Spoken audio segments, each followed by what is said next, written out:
ഇല്ലാത്ത ചൂട് തന്നെ ഇവിടെ. ഭയങ്കര ചൂട് തന്നെ.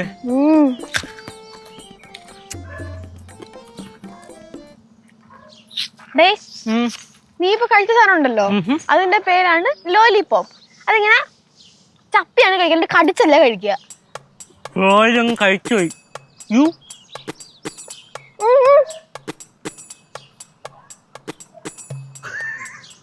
ഉണ്ടായിരുന്നല്ലോ ഇപ്പൊ കടിച്ചു തുപ്പിയ കഴിച്ചോടി ഫ്ലോയില്. കൊച്ചിന് എന്തുകൊണ്ട് കൊടുക്കൂടാ? കൊച്ചിന് കൊടുക്കും. അമ്മായിക്ക് എന്തുകൊണ്ട് കൊടുക്കും? അമ്മായിക്ക് എന്തുകൊണ്ട് കൊടുക്കും? പപ്പ ഉള്ളല്ലേ മുട്ടായി മേടിച്ചോണ്ട് കൊടുക്കാൻ. അമ്മായി വേണമെങ്കിൽ എന്തായാലും തിന്നോളൂ. അല്ലെങ്കിൽ ഇതൂടെ കഴിച്ചു തീർത്താലോ? നീ പുറന്നോട്ട് ഒത്തോട്ടുണ്ടി കഴിഞ്ഞാൽ അവിടെ കിടന്ന് കൂട്ടാലമ്പാവും. പാറുവിനെ പിന്നെ ഹാൻഡിൽ ചെയ്യടി. അമ്മായി ചില സമയത്ത് ഇതേപോലത്തെ മിഠായി കേസിനടിക്കും കിടന്ന് അടി ഉണ്ടാക്കണേ. നമുക്കാണെങ്കിൽ പറഞ്ഞ് ഡീൽ ചെയ്യാൻ പറ്റൂ? ഇല്ലേന് ഞാൻ കുറെ ഇരയായിട്ടുള്ളതാണ് അതിന്. നീ അങ്ങനെ പറയരുത് കേട്ടോ യേശുവേ. നിന്നെ പാറുവിന്റെ അമ്മായിക്ക് വലിയ കാര്യമാണ്. പിന്നെ ഭയങ്കര കാര്യമാണ്. എന്നെ അത്ര വലിയ കാര്യമൊന്നുമില്ലടി. അതൊക്കെ ചുമ്മാ അല്ലേ, നിനക്ക് തോന്നണയാണ്. ആര് പറഞ്ഞ്? നിന്നെ ഭയങ്കര കാര്യമാണ്, പാറുവിനെ ഭയങ്കര കാര്യമാണ്. ലച്ചു ചേച്ചി പിന്നെ ചങ്കല്ലേ. ചേച്ചിയുടെ കാര്യം ഓക്കെ, പക്ഷെ എന്റെ കാര്യത്തിൽ അത്ര വലിയൊന്നുമില്ല. ഡേ നീ ചുമ്മാ കോംപ്ലക്സ് അടിക്കില്ലേ ശിവ? കോംപ്ലക്സ് ഒന്നും അല്ല ഡേ. എന്റെ ഇൻട്യൂഷൻസ് നിനക്കറിയാലോ.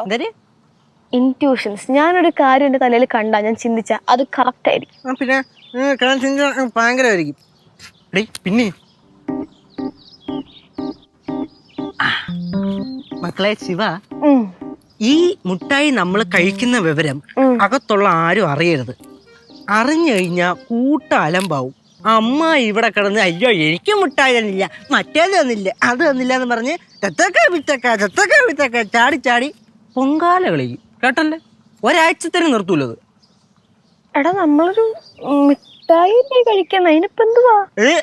ആ അമ്മായില്ലോ, ആ അമ്മായി ഉണ്ടല്ലോ, ചില സമയം ഒരുമാതിരി ഈ പിള്ളേരെക്കാളും കഷ്ടമാണ്.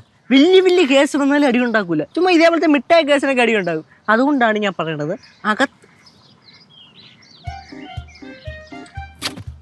അകത്ത് കള കഴിഞ്ഞ് തെളിവ് കഴിഞ്ഞ്. അതേപോലെ തന്നെ അകത്ത് ചെല്ലുമ്പോൾ മുട്ടായി കഴിച്ചതിന് അയക്കാത്തിട്ട് ഈ സാധനം എടുത്ത് കളയണ ആ പരിപാടി ഒന്നും പറ്റില്ല കേട്ടാ.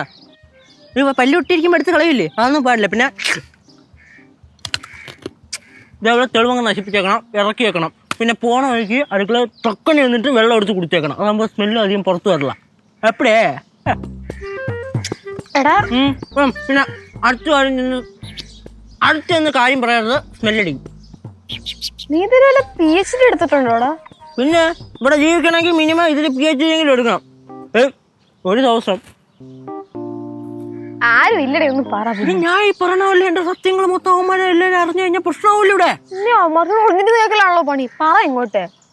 ഒരു ദിവസം ഞാൻ ബിരിയാണി കഴിച്ചിട്ട് വന്ന് നമ്മുടെ പിള്ളേരുടെ കമ്പനി കൂടി പോയിരുത്താൻ ചെലവേത് തന്നെ ബിരിയാണി കഴിച്ചിട്ട് വന്ന് വീട്ടിൽ പറയാൻ പറ്റുമോ? പ്രശ്നമാവില്ലേ? ഞാൻ അതുകൊണ്ട് എന്ത് ചെയ്ത് വായില് വരുന്ന വഴിക്ക് പേസ്റ്റ് മേടിച്ച് പല്ലും തേച്ച് പിന്നെ കുറച്ച് വേപ്പിലായിരുന്നോ പേരക്കേടല്ല എടുത്ത് വായിലിട്ട് ചവച്ചിട്ടാണ് വന്ന. കയ്യില അത് പറഞ്ഞെങ്കിൽ കുറച്ച് ചാണാൻ കിടന്നു, അതീ മുക്കിയിട്ട് കഴുകെടുത്ത്. പിന്നെ വരുന്ന വഴിക്ക് ഇവിടെ വന്നതിന് ശേഷം അമ്മൂമ്മ ചിക്കൻ ഫ്രൈ ഉണ്ടാക്കി വെച്ചിരുന്നു, അതും കഴിച്ചു. അപ്പൊ സ്മെല്ല് മൊത്തം അങ്ങ് മിക്സ് ആയി പോയി.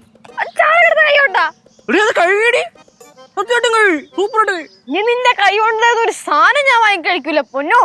ചാണകത്തിന് കുറെ നാളെ പ്രശ്നം കഴിഞ്ഞത്. ചാണകം നല്ല സാധനമല്ലേ, പ്രശ്നം എന്നിട്ട് എന്തീ എന്നാ പിന്നെ നീ അല്ല പിന്നെ പറഞ്ഞത് ഇപ്പൊ ഞാൻ ചാണകം എടുത്ത് കഴിച്ചൊന്നുമല്ല. അതൊന്നുമല്ല, അവസ്ഥ ചെല്ലുമ്പോ ഒന്നും കാണിക്കരുത് കേട്ടല്ലോ. എങ്ങനെ നമ്മ ഒന്നും ചെയ്തിട്ട് നമ്മൾ ചുമ്മാ പോയിട്ട് വരുന്നു. കഴിച്ചോ? ഇല്ല. പാറുമെല്ലാം പിടിച്ചാ പൊന്നു വളം നിന്നെ ഏറി കയറ്റും. അമ്മായി പിടിച്ചു കഴിഞ്ഞാൽ എന്നെ തറാൻ നിർത്തും. അതുകൊണ്ടാണ് പ്രശ്നം. ഇടിച്ചുറങ്ങി കളയത്. ഓക്കെ പിന്നെ താത്തി എന്നിട്ട് ഒരു സൈനിങ് കാണിക്കലേ ഒന്നും കഴിച്ചേന്റെ. എന്റെ പൊന്ന് കേശു, ഇതൊരു മിഠായി കേസാണ്, നമുക്ക് ഡീലാക്കാം. മിഠായി കേസ് തന്നെ, അതുകൊണ്ടാണ് പറഞ്ഞത്. ഇല്ലെങ്കിൽ അമ്മായിയുടെ പൊങ്കാല കാണേണ്ട വരും.